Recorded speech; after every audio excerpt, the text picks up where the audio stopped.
The Afghan peace talks taking place in Doha are excluding one party which has more at stake than anyone, the Afghan government itself. The country's chief executive officer, Abdullah Abdullah, has told me there is an initiative underway which will lead to the establishment of a Council on Peace and Reconciliation in Afghanistan. He's hoping it will pressure the parties engaging in peace talks to address the Afghan government's concerns, especially when it comes to any future power-sharing agreements. Mr. Abdullah Abdullah, thank you so much for being with us. Let me begin by asking you about a massive Taliban siege that has taken place over the last day or two, the siege of a government compound, an army base in West Badghis province. What's going on there right now? Is the situation under control? There was a serious situation there, so the government compound army base was under siege by the Taliban. Both sides had given casualties. But then yesterday we sent reinforcement in commandos. Still the fighting is going on, but that severe situation has been taken care of. In another district in the same province, fighting is going on. That's called Kamari. So we are talking about two districts in the same province. So two districts where fighting is going on, fighting between government forces and the Taliban. Where does this standoff leave the ongoing negotiations, the US-led negotiations with the Taliban now? These are not the only occasions of engagement or military engagements in the country, because there is no ceasefire in the country, and the fighting is going on in different parts of the country.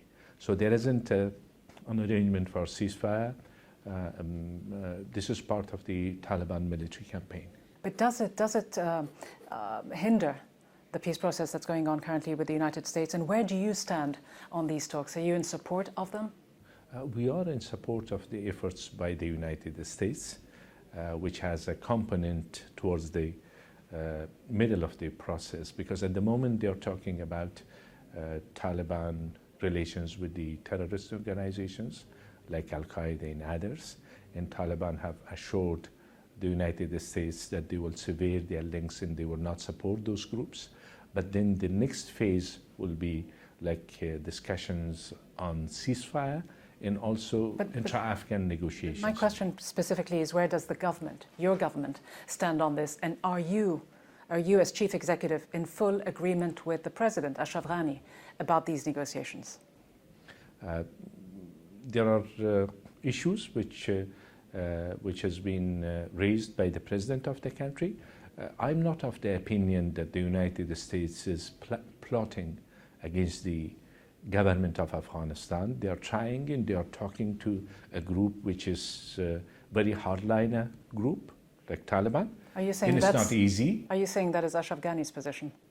There were some concerns in parts of our government as if the United States is sidelining the government of Afghanistan. The US envoy was in Kabul a few days ago. They briefed not only the government but all the politicians, and their view is that the main component of their talks with the Taliban is that Taliban should sit together with the government of Afghanistan and the other politicians of the country and talk about the future of the country. So what's holding this process back? Why aren't you sitting down with the Taliban? Is it the Americans wanting to keep you out? No, it's Taliban position. Taliban have refused to talk to the government so far. Do you feel, as a former Mujahideen fighter, someone who's fought the Taliban for many years, do you feel that it is constructive to carry on with this peace process and in fact to open the door toward the full political participation of the Taliban within Afghanistan? It is 40 years now since the start of the war in the country. As a citizen of the country, as well as a person in the government, I do believe that wherever there is an opportunity, we should seize it, we should utilize it. And at the moment, the main obstacle is the Taliban, not the government of Afghanistan. Are you and President Ashraf Ghani seeing completely eye to eye when it comes to everything? Not on everything, but on this issue of getting involved with the Taliban, if the Taliban agree to it?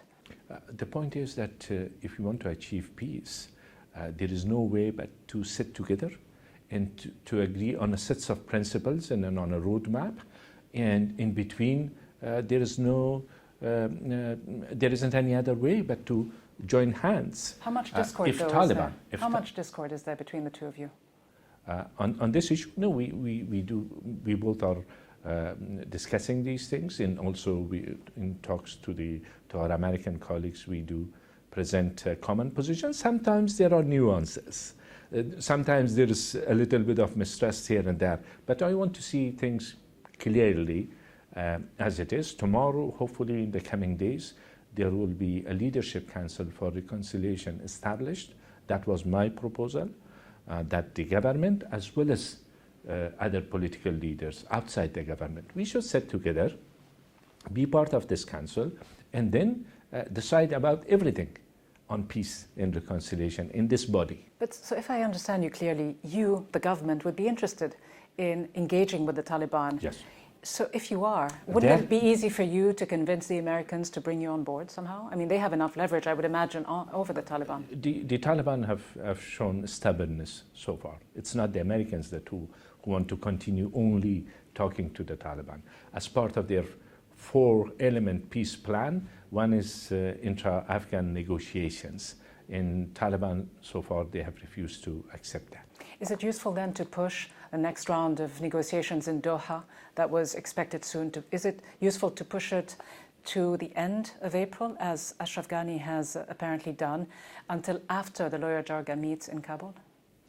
All these issues will be discussed in that leadership council, which will convene in the coming 1 or 2 days in Kabul.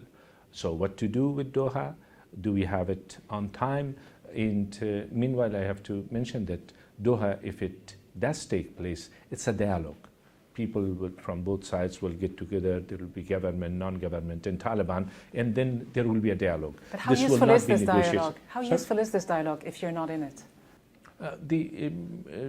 Earlier as well, when there was a dialogue between politicians and the Taliban, a few things surfaced. Like those other politicians which had participated there, they insisted not on the names that this person or that person, but on the idea of Islamic Republic versus Islamic Emirate, which is what Taliban are asking. So these dialogues will not solve the problem forever, but it could be like an icebreaker between both sides. How would you like to see these talks develop?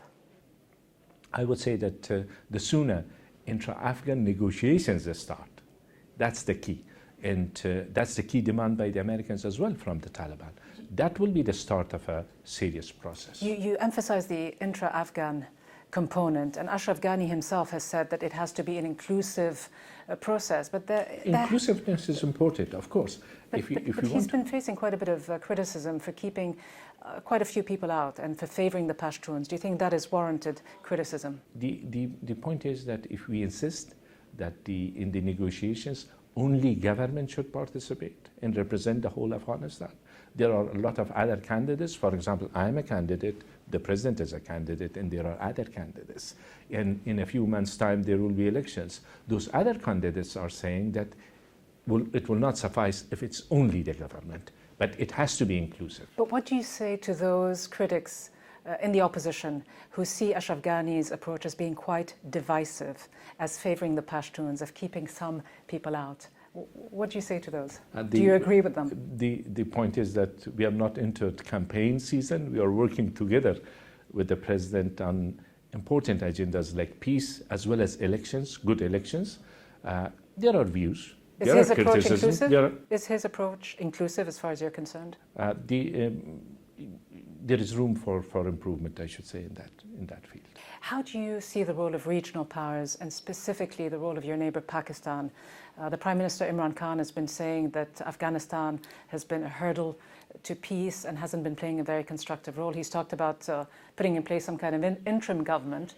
How do you view his approach and Pakistan's position in general? Pakistan is a neighboring country of Afghanistan, but authorities in Pakistan can recommend anything as far as Pakistan is concerned, but when it comes to Afghanistan, it will be the people of Afghanistan who are going to decide what's in best interest of our country. Some of these terrorist organizations or Taliban which are fighting against us, unfortunately, they do enjoy some support in Pakistan. They do have sanctuaries there, And it's not in the interest of Pakistan if that situation prevails. So it's important that we genuinely translate words into deeds and use whatever in our hands to support peace.